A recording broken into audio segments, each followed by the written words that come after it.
Singhania Buildcon group presents Jana Gana मन property fest bumper lucky draw के साथ 20 जनवरी से 30 जनवरी तक। हम हैं सिंघानिया बिल्डकॉन।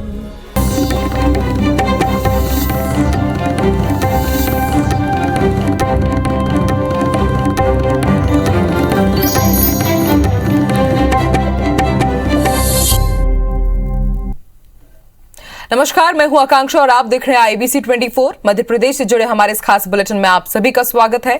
और सबसे पहले बात करेंगे गणतंत्र दिवस की।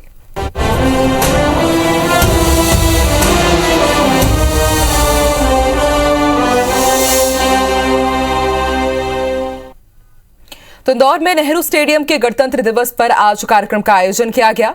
ध्वजारोहण के बाद सीएम शिवराज सिंह चौहान ने लोगों को संबोधित किया और कहा कि गरीबों के इलाज में कमी नहीं आने दी जाएगी। अब तक 2 करोड़ 60 लाख आयुष्मान कार्ड बन चुके हैं। बाकी बचे लोग भी कार्ड बनवा ले जिसे जरूरत पड़ने पर लाभ मिल सके। रोजगार को लेकर भी उन्होंने अहम बात की और कहा कि सरकार ने लोगों को 2 महीने में 5,26,000 स्वरोजगार के लिए अलग अलग योजनाओं के साथ लोन दिलवाया है। साथ ही लक्ष्य रखा गया है कि हर महीने कम से कम 2 लाख रोजगार के अवसर पैदा किए जाएंगे। लाडली लक्ष्मी योजना को लेकर उन्होंने खुशी जताते हुए कहा कि 41 लाख बेटियां लाडली लक्ष्मी बन चुकी हैं और लिंग अनुपात में भी बढ़ोतरी हुई है। वहीं माफियाओं को लेकर सीएम ने कड़े शब्दों में कहा कि माफियाओं को पनपने नहीं देंगे, कुचल देंगे।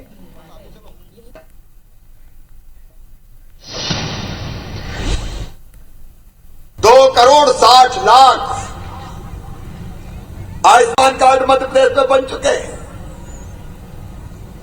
जो शेष बचे भाई बहन हैं उनको भी मैं आह्वान करता हूं कि वो अपने आयुष्मान कार्ड बनवा लें। प्रशासन इस काम में शिद्दत से लगे। अस्पताल नहीं, 5 लाख रुपए तक का इलाज प्राइवेट अस्पताल में भी साल भर में निःशुल्क करा के दिया जाएगा। कोई गरीब बिना इलाज के नहीं रहने दिया जाएगा।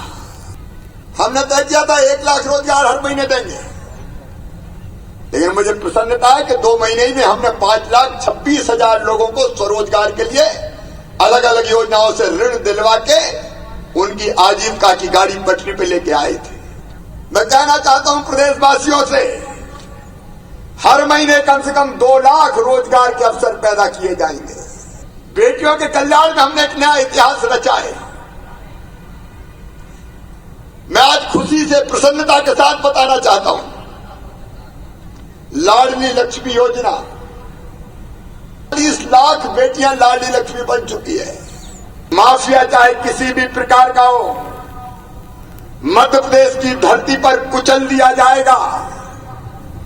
और इसलिए पिछले दिनों पूरे मध्य प्रदेश में माफियाओं के खिलाफ अभियान चलाया गया है।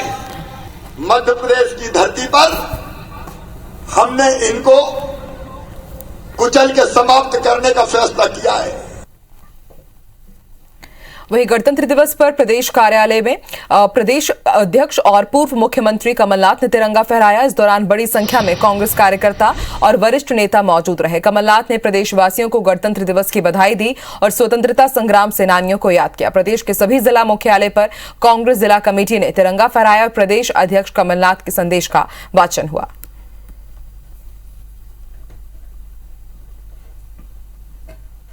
ये संविधान कितना आज दुरुपयोग हो रहा है। आत्मचिंतन हमें करना है कि हमारे देश के लिए भविष्य में जो हमारे स्वतंत्र संग्राम सेनानियों का स्वप्न था वह पूरा होए और फिर से हमारा देश उसी पटरी पर चले जो हमारे स्वतंत्र संग्राम सेनानियों की भावनाएं थी, जो उनका सपना था।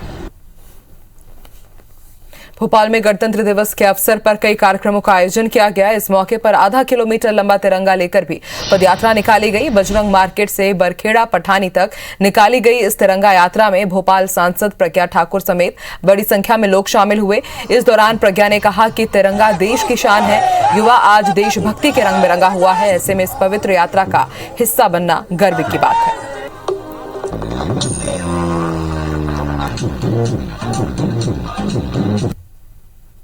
तिरंगा हमारे भारत का गौरव है, राष्ट्रीय ध्वज है। उसको संभालना, उसको उठाना, उसको फहराना हमारे लिए गर्व की बात है। आज ये तिरंगा यात्रा है और हमारी देखिए मातृशक्ति भी साथ में है और बहुत उत्साह से ये सब युवाजन उसमें लगे हुए हैं। 73वें गणतंत्र दिवस पर मध्य प्रदेश के जेलों में कैद 200 से ज्यादा कैदियों को रिहा कर दिया गया। बता दें कि सरकार ने ऐसे कैदियों को छोड़ने का फैसला लिया है जिनका अच्छा व्यवहार होने के साथ करीब करीब सजा पूरी हो चुकी थी और जिन्हें छोड़ने की सिफारिश की गई थी। सरकार ने प्रदेश से 215 कैदियों को रिहा किया है, जिसमें से सबसे ज्यादा 33 कैदी भोपाल की जेल से रिहा किए गए। इस दौरान कैदियों को एक नारियल, एक मिठाई का डब्बा और चेक देकर छोड़ा गया। जेल से छूटकर सभी कैदी बेहद खुश नजर आए।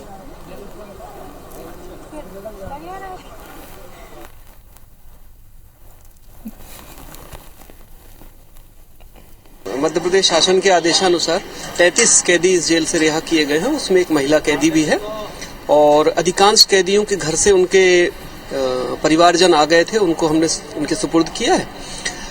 2-3 कैदी ऐसे हैं जिनके घर से कोई नहीं आया, उनको हम अपने स्टाफ के माध्यम से वहां तक पहुंचा रहे हैं। कम ही लोग होंगे जिन्होंने भारतीय संविधान की मूल प्रति को देखा होगा। संविधान की मूल प्रति रखी है ग्वालियर की सेंट्रल लाइब्रेरी में। 31 मार्च सन 1956 को ये प्रति यहां लाई गई थी। उस वक्त देश के अलग अलग हिस्सों में संविधान की कुल 16 मूल प्रतियां भेजी जा रही थी। ग्वालियर मध्य प्रदेश के उन इकलौते शहरों में था जहां इस मूल प्रति को भेजा गया। इस बारे में लाइब्रेरी प्रबंधन का कहना है कि हमारे लिए गर्व की बात है और गौरव की भी बात है कि संविधान की मूल प्रति हमारे पास है और इसे देखने के लिए दूर दूर से लोग आते हैं। इसके आवरण पृष्ठ पर सुनहरे अक्षर अंकित है। प्रति के कुल 231 पेज है और इसमें संविधान के अनुच्छेद 244 से लेकर 251 तक उल्लेखित है। इतना ही नहीं, संविधान सभा के 286 सदस्यों के मूल हस्ताक्षर भी इस प्रति में मौजूद हैं। इनमें बाबा साहेब भीमराव अंबेडकर से लेकर डॉक्टर राजेंद्र प्रसाद और फिरोज गांधी तक शामिल हैं। संविधान निर्माण के लिए 29 अगस्त सन 1947 को ड्राफ्टिंग कमेटी का गठन हुआ था और संसदीय समिति ने इसे 26 जनवरी सन 1950 को लागू किया।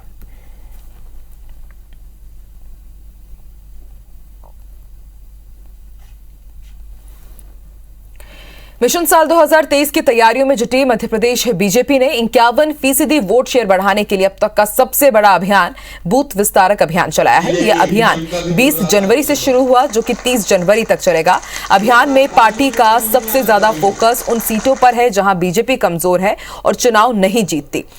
भोपाल की मुस्लिम बाहुल्य उत्तर विधानसभा भी एक ऐसी ही सीट है। प्रदेश अध्यक्ष वीडी शर्मा बूथ विस्तारक बनकर उत्तर विधानसभा सीट पर पहुंचे, जहां पूरा दिन उन्होंने अलग अलग कार्यक्रम कर बिताया।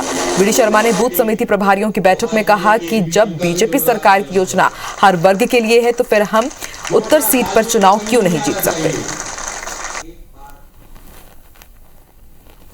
मुझे पूर्ण विश्वास है कि 51% वोट शेयर का हमारा अभियान उत्तर विधानसभा में भी हम इसके लक्ष्य को प्राप्त करेंगे और मध्य प्रदेश के अंदर इस बूथ विस्तारक योजना के माध्यम से हम भारतीय जनता पार्टी के संगठन तंत्र को मजबूती के आधार पर आगे बढ़ाते हुए इतिहास बनाने का काम करेंगे। नरसिंहपुर पहुंचे वन मंत्री विजय शाह ने यूपी चुनाव को लेकर कहा है कि केंद्र में पीएम मोदी और यूपी में सीएम योगी की जुगलबंदी को तोड़ने की ताकत किसी भी राजनीतिक दल में नहीं है। यूपी में काशी और अयोध्या का विकास हुआ, गुंडा राज को खत्म कर सुशासन की स्थापना की गई। आज यूपी सुरक्षित हाथों में है। विजय शाह ने दावा किया कि आगामी चुनाव में यूपी में योगी रिकॉर्ड बहुमत से सरकार बनाने जा रहे हैं। वहीं मध्य प्रदेश में शराबबंदी को लेकर उन्होंने कहा कि शराबबंदी करने का सवाल ही नहीं उठता।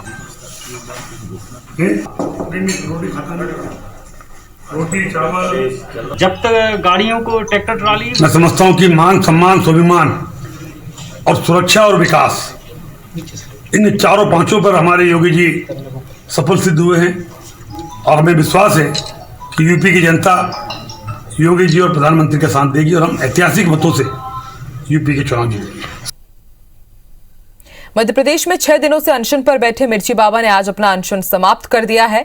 पूर्व मुख्यमंत्री कमलनाथ ने भोपाल में मिर्ची बाबा के निवास पर जाकर उनका अनशन समाप्त करवाया।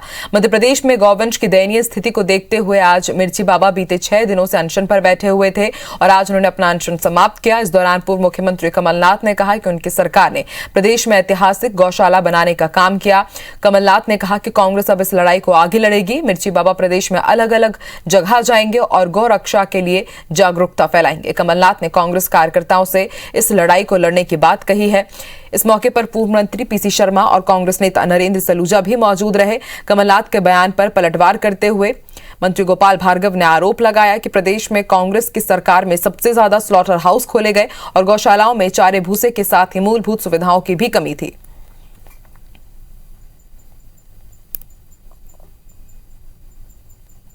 मिर्ची बाबा से मुलाकात की। वो अनशन पर बैठे थे, उनका आज अनशन समाप्त कराया जो वो हड़ताल पर बैठे थे।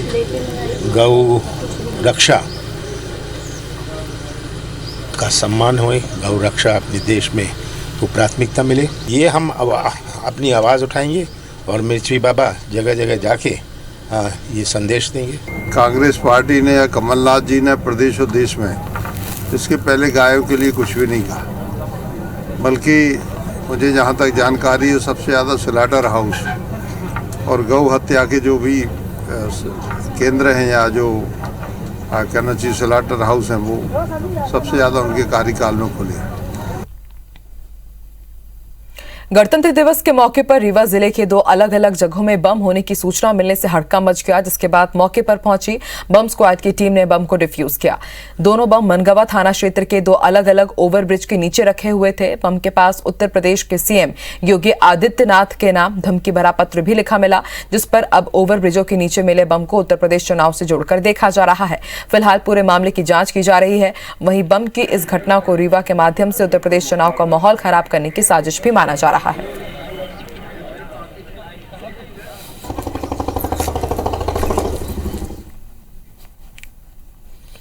ये जो फ्लाईओवर है NH30 पर नीचे, उसमें कोई बमनुमा डिवाइस लगी हुई है। तत्काल मनवा पुलिस वहाँ मौके पर पहुंची, उस डिवाइस को चेक करने के बाद उसको डिफ्यूज कर दिया। उस डिवाइस में सर्किट था और उसमें एक्सप्लोसिव नहीं था। डिवाइस को BTS टीम के द्वारा अपने पोजीशन में ले लिया गया है। बाकी कार्रवाई मनवा पुलिस और पुलिस अधीक्षक द्वारा बनाई गई टीमों के द्वारा किया जा रहा है। जितना जल्दी हो सके उतना जल्दी पकड़ने का पुलिस प्रयास कर रही है। इंदौर पुलिस ने हथियार तस्करों को पकड़ने में सफलता हासिल की है। दरअसल पुलिस को मुखबिर से हथियार तस्करी की सूचना मिली थी, जिसे लेकर पुलिस ने नौलखा इलाके में दबिश दी और 2 आरोपी तेजपाल और जसपाल को गिरफ्तार किया गया। आरोपियों से पुलिस ने 6 पिस्टल, 4 देसी कट्टे और 200 जिंदा कारतूस बरामद किए हैं। पूछताछ में आरोपियों ने स्वीकार किया है कि वो अवैध हथियार खुद बनाने के साथ राज्य में और राज्य के बाहर बेचते थे। दोनों आरोपी पर बड़वानी और अंजड़ के थानों में भी कई मामले दर्ज हैं। फिलहाल पुलिस जांच में जुटी हुई है।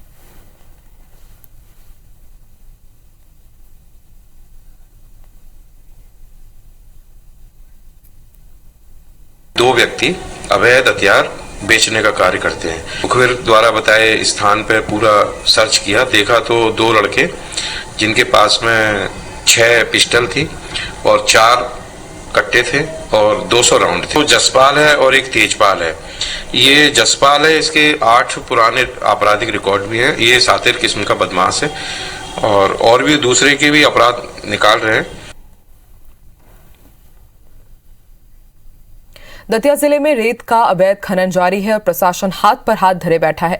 दरअसल जिले में 40 रेत खदानें ही लीज पर दी गई है, लेकिन बताया जा रहा है कि 100 से ज्यादा खदानों पर रेत का अवैध खनन हो रहा है। आरोप है कि जिले की भाषड़ा, लमकना, बड़गोर, पाली कुलैत, धमना, सरसई समेत कई खदानों पर जेसीबी से खनन हो रहा है। सबसे ज्यादा मगरोल, थरेट, अतरेटा, सरसई, भांडेर और गोराघाट से रेत का अवैध खनन हो रहा है, लेकिन प्रशासन कार्रवाई को लेकर गंभीर नजर नहीं आता। वहीं जब इस संबंध में जिले के प्रभारी और लोक निर्माण राज्य मंत्री सुरेश धाकड़ से बात की गई तो वो अफसरों को निर्देश देने की बात कहते नजर आए। साथ ही उन्होंने कहा कि वो सीएम शिवराज सिंह चौहान और केंद्रीय मंत्री ज्योतिरादित्य सिंधिया से भी इस संबंध में सख्ती से लेकर बात करेंगे। मैं एसपी को बात करूंगा, कलेक्टर को करूंगा। इनके बस की यदि नहीं है तो इस चीज से मैं अवगत अपने नेता शरद महाराज ज्योतिरादित्य सिंधिया महाराज को कराऊंगा और इस मध्य प्रदेश के लोकप्रिय मुख्यमंत्री को कराऊंगा। जब मैं प्रभारी मंत्री हूं तो यह रेत का धंधा नहीं होना चाहिए। बात करेंगे पन्ना की। पन्ना जिले के धर्मपुर थाना क्षेत्र में एक बाइक खाई से नीचे गिर गई। हादसे में 2 युवकों की मौत हो गई है, जबकि तीसरा गंभीर रूप से घायल हुआ है। जानकारी के मुताबिक रोहित राजपूत, अनिल, अमित बाइक से जिले के बनकी से अपने गांव सुहावा जा रहे थे, तभी खोरा हरनामपुर रोड में बाइक अनियंत्रित होकर अचानक खाई में गिर गई। घटना के बाद तीनों को अस्पताल पहुंचाया गया, लेकिन हॉस्पिटल पहुंचने से पहले ही रोहित की रास्ते में ही मौत हो गई।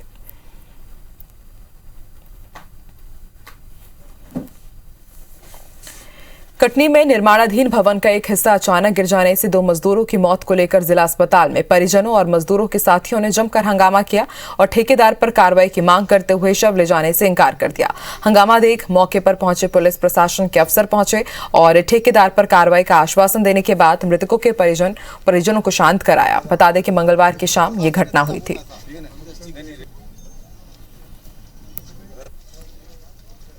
मर्डर किया गया है, क्या किया गया है, ये तो कोई जानकारी हम लोगों को नहीं है। हम लोगों को तो 24 घंटा के बाद जानकारी लगी। अब ऐसा नहीं है सर कि जरा से बच्चे हैं, इनके लिए कोई राशि दिलाई जाए ठेकेदार से, या कि तो राशि अगर हमको नहीं चाहिए है तो ठेकेदार को कड़ी से कड़ी सजा दी जाए। नरसिंहपुर पहुंचे वन मंत्री विजय शाह ने IBC 24 से बात करते हुए कहा कि मध्य प्रदेश में वर्तमान में 526 टाइगर हैं, जिसकी गणना रिपोर्ट देहरादून भेजी जा चुकी है। बड़े ही पारदर्शक तरीके से काउंटिंग कराई जा रही है और एक बार फिर से मध्य प्रदेश में टाइगर स्टेट का दर्जा के लिए दावा किया गया है और हमें उम्मीद है कि एक बार फिर से हमें टाइगर स्टेट का दर्जा मिलेगा।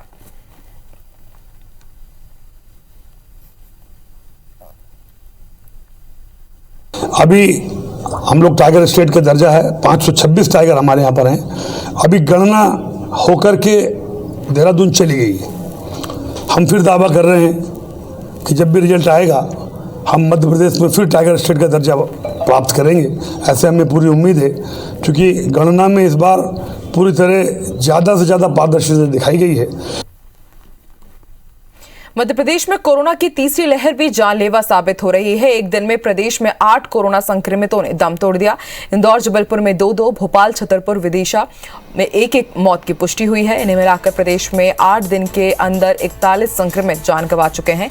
एक दिन की राहत के बाद कोरोना के नए केस का आंकड़ा फिर से 9,966 पर पहुंच गया। भोपाल में लगातार दूसरे दिन सबसे ज्यादा 2,000 से ज्यादा केसेस मिले हैं।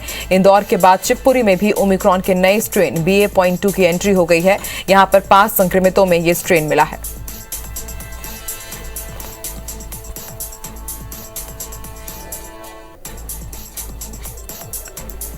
जबलपुर में तेजी से फैल रहे कोरोना संक्रमण ने दूसरी लहर का भी रिकॉर्ड तोड़ दिया है। जिले में आज कोरोना के 970 नए मरीज मिले हैं, जबकि 2 मरीजों की मौत हुई है।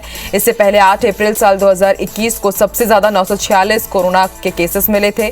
कोरोना के 970 नए मरीजों में बीजेपी और कांग्रेस के कई बड़े नेता भी शामिल हैं। कांग्रेस के राज्यसभा सांसद विवेक तनखा कोरोना से संक्रमित हो गए हैं। उन्होंने ट्वीट करते हुए इसकी जानकारी दी और अपने संपर्क में आए लोगों से कोविड टेस्ट करवाने की अपील की। वहीं बीजेपी विधायक अजय विश्नोई और कांग्रेस विधायक संजय यादव भी कोरोना संक्रमित हैं। MP के किसानों को ओलावृष्टि से हुए नुकसान में राहत पाने के लिए अभी 1 हफ्ते का समय और लगेगा और इसकी वजह है सर्वे में देरी। साथ ही पंचायत स्तर पर दावा आपत्ति में भी देरी हो रही है। यही वजह है कि राज्य सरकार ने कलेक्टर्स को सर्वे में तेजी लाने के निर्देश दिए हैं। सरकार ने यह भी तय किया है कि जिन जिलों में सर्वे का काम पूरा हो जाए वहां राहत बांटने का काम शुरू कर दिया जाए।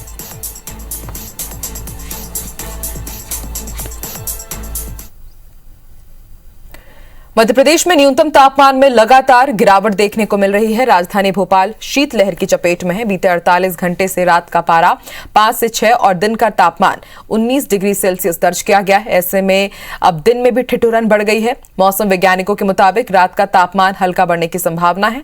आने वाले 2 दिनों तक मौसम ऐसा ही बना रहेगा।